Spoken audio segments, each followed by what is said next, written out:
Existem histórias que desafiam a lógica e testam os limites da crença humana. Relatos tão extraordinários que parecem saídos de filmes de aventura ou romances de suspense. A história que você está prestes a conhecer é uma dessas narrativas impressionantes. A sobrevivência de um homem que enfrentou um dos cenários mais aterrorizantes imagináveis. Um encontro mortal com canibais no coração da selva amazônica. Tudo começou com uma expedição de pesquisa aparentemente comum. Roberto Silva, um antropólogo brasileiro de 42 anos, estava conduzindo um estudo sobre tribos isoladas na região norte do Brasil. Acompanhado por 3 guias locais e 2 colegas pesquisadores, o grupo adentrou uma das áreas mais remotas e inexploradas da Amazônia em busca de vestígios de comunidades indígenas não contatadas. A viagem tinha como objetivo documentar aspectos culturais e linguísticos de povos que ainda mantinham pouco ou nenhum contato com a civilização moderna. Roberto era experiente, com mais de 15 anos de trabalho de campo em diversas regiões da floresta amazônica. Ele conhecia os riscos, animais perigosos, doenças tropicais, a possibilidade de se perder na imensidão verde. Mas nada poderia prepará-lo para o que estava por vir. No 5º dia de expedição, durante uma tempestade tropical violenta, o grupo se separou. A chuva torrencial transformou pequenos riachos em corredeiras furiosas e a visibilidade era praticamente zero. Roberto e um dos guias, chamado João, seguiram por um caminho que acreditavam ser seguro, mas acabaram isolados dos demais. Quando a tempestade passou, os 2 homens se encontraram completamente perdidos. Seus equipamentos de comunicação via satélite haviam sido danificados pela água e as bússolas pareciam não funcionar corretamente naquela região, possivelmente devido a depósitos minerais no solo. Eles estavam sozinhos, sem contato com o resto do grupo e com suprimentos limitados. Após 3 dias vagando pela floresta, tentando encontrar o caminho de volta ou algum sinal dos companheiros, Roberto e João começaram a notar sinais estranhos. Marcas nas árvores que não pareciam naturais, cinzas de fogueiras recentes e, o mais perturbador, ossos humanos dispostos de forma ritualística em pequenas clareiras. João, que nasceu na região e conhecia as lendas locais, ficou visivelmente perturbado. Ele sussurrou para Roberto que aqueles sinais poderiam indicar a presença de uma tribo particularmente isolada e hostil, conhecida pelos mais antigos da região como os Guardiões da Floresta Proibida. Havia rumores persistentes, embora não confirmados, de que esse grupo praticava rituais canibais com intrusos em seu território.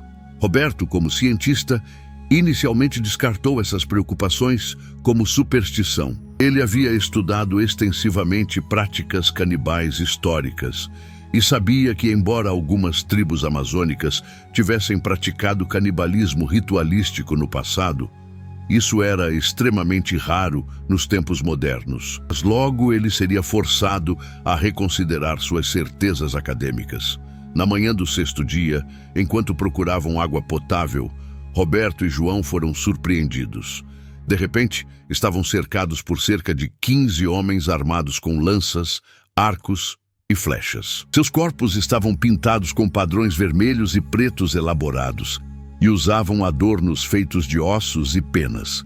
Seus rostos eram marcados por expressões que misturavam curiosidade e hostilidade. João tentou se comunicar em várias línguas indígenas que conhecia, mas sem sucesso.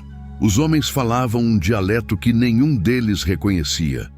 Após alguns momentos tensos, os 2 foram amarrados com cipós e conduzidos para dentro da floresta.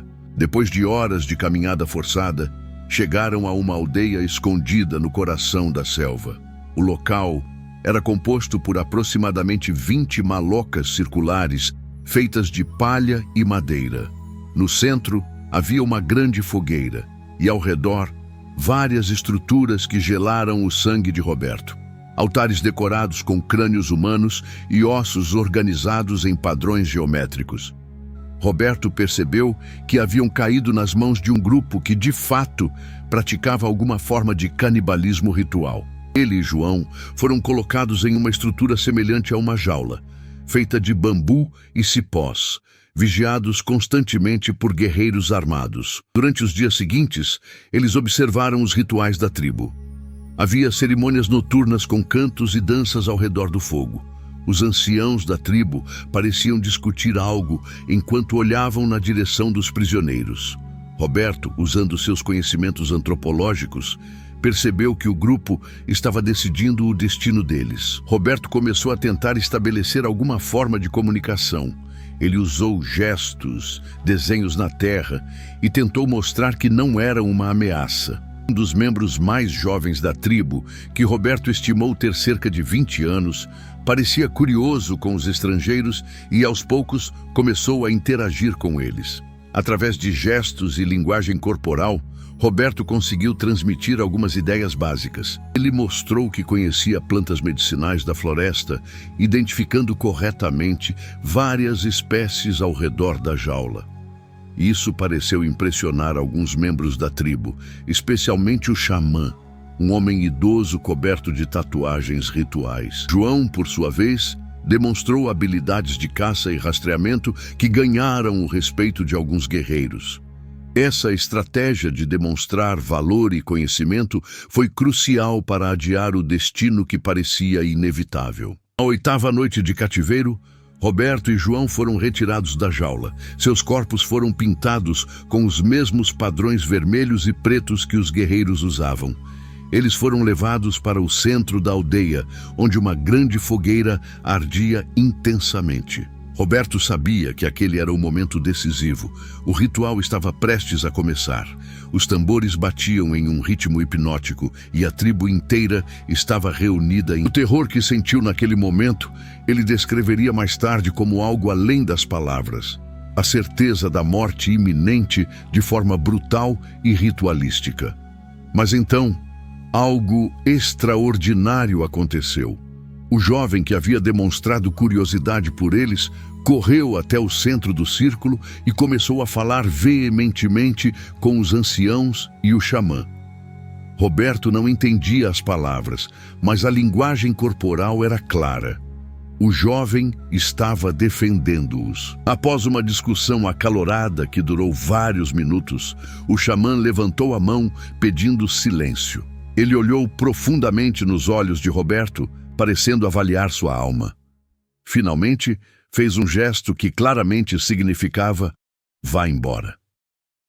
O jovem guerreiro e 2 outros membros da tribo conduziram Roberto e João para fora da aldeia. Durante 2 dias, eles os guiaram pela floresta, fornecendo-lhes água e alimento. Roberto percebeu que estavam sendo levados de volta para uma área mais próxima da civilização. No 3º dia, os guias pararam à beira de um rio que Roberto reconheceu. Eles apontaram na direção que deveriam seguir e, sem uma palavra, desapareceram de volta na floresta. Roberto e João estavam livres.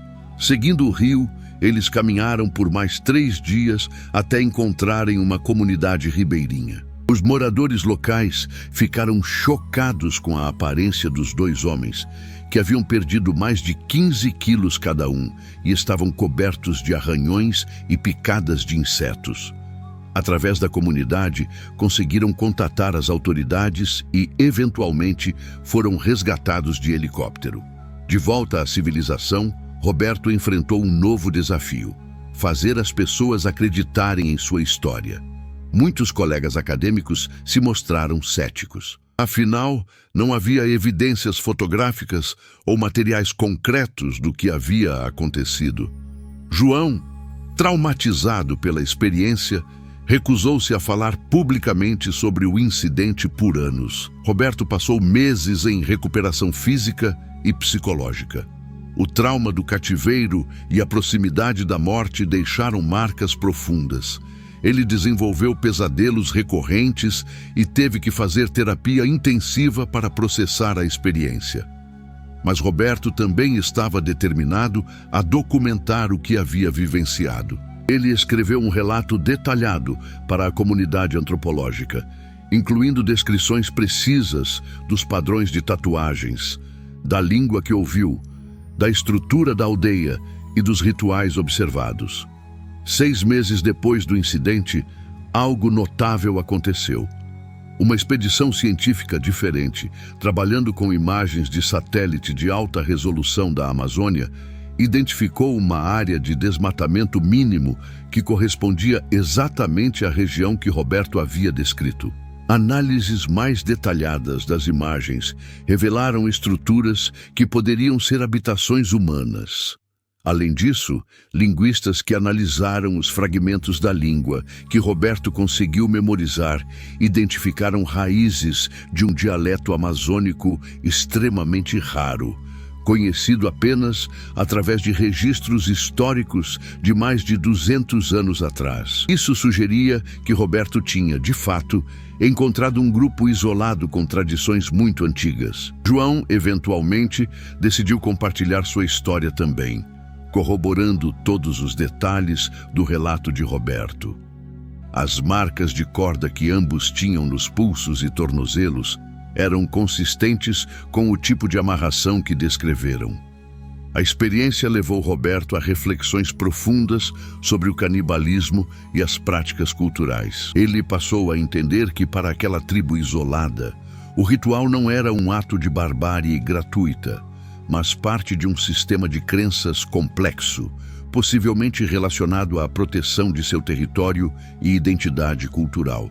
Roberto estudou extensivamente sobre práticas canibais históricas em várias culturas ao redor do mundo. Ele descobriu que o canibalismo ritualístico raramente era sobre alimentação, mas sim sobre crenças espirituais, absorção da força do inimigo ou proteção contra ameaças externas. Isso não diminuía o terror que havia sentido, mas dava um contexto antropológico importante.